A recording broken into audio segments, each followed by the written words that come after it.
மக்களே, welcome to A to Z market channel. நம்ம போரூர் கொலப்பாக்கட் பக்கத்தில் 2 பிளாட் பார்க்க வந்திருக்குங்க. இது ஒரு பிளாட்டு. இது வந்து பார்த்தீங்கன்னா ஒரு 24 அடி ரோடில் இந்த 1512 ஸ்கொயர் ஃபீட்டு இந்த ப்ராப்பர்ட்டி இருக்குங்க. சுற்றி நல்லா வீடுங்கள்லாம் இருக்க பகுதி தான். வாங்க இன்னொரு பிளாட்டும் காட்டுறேன். இது வந்து செகண்டு லேண்டுங்க.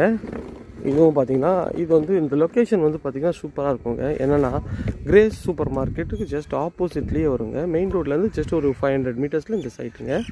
ஸோ இதில் எல்லா ப்ராப்பர்ட்டியும் முடிஞ்சிச்சு. இப்போ பிளாட் நம்பர் 34 வந்து அவைலபிள் இருக்குங்க. இந்த லாஸ்ட்டில் வரும். ஸோ 2000 ஸ்கொயர் ஃபீட்டுங்க. இந்த பாருங்க சுற்றி நல்ல வீடுங்கள்லாம் இருக்க பகுதி தான். வாங்க இந்த மெயின் ரோடை காட்டுறேன், உங்களுக்கு வந்து புரியும். அப்போ தான் இது பிஸியான ரோடுக்கு ரொம்ப நியர்பையில் தான் பாருங்கள். அது ஃப்ரான்சிஸ் இன்டர்நேஷ்னல் ஸ்கூலு. இதுக்கு ரொம்ப நியர்பையில் தான் இந்த சைட் அமைஞ்சிருக்குங்க. சுற்றி நல்ல வீடுகள்லாம் இருக்க பகுதி தான். நல்ல மெயின் ரோடு தான். இதில் இந்த ரைட்டு போனீங்கன்னா அந்த சைட்டுக்கு போயிடலாங்க. இது வந்து கிரேஸ் சூப்பர் மார்க்கெட்டு தெரியுதா? Grace super market. ஸோ இங்கேருந்து உங்களுக்கு டிஎல்எஃப்லாம் ரொம்ப